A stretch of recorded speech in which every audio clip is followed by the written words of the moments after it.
لا حول ولا قوة إلا بالله. شوفوا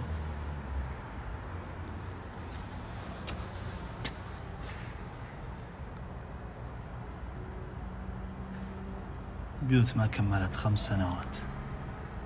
بعض المطورين العقاريين يعتقد انه اذا باع البيت خلاص ما حد راح يقدر يحاسبه، واي شيء يصير بالبيت ما هو من مسؤوليته. الان نظاما يحق لك الطالب مقابل العيوب الخفية اللي صارت بالبيت. العيوب الخفية الاشياء اللي ما هي واضحة بالبيت من البداية، مثلا عيوب بالهيكل الانشائي، عيوب هبوط بالتربة، عيوب بالسباكة، عيوب بالكهرب، هذه تعتبر من العيوب الخفية.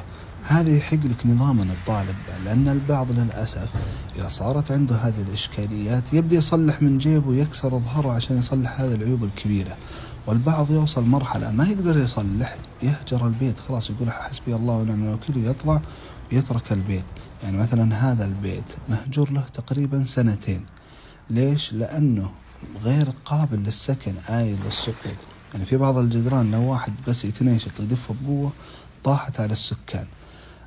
صحيح ان الاجراءات تاخذ لها وقت، لان الاصل بالقضاء التثبت، لكن بالاخير بيجيك حقك كامل باذن الله، سواء قيمه تصليح الاضرار، او قيمه مثلا اذا انت مستاجر بيت لان البيت كان آيل للسقوط، او قيمه اجور المحاماه، كل شيء باذن الله بيجيك كامل.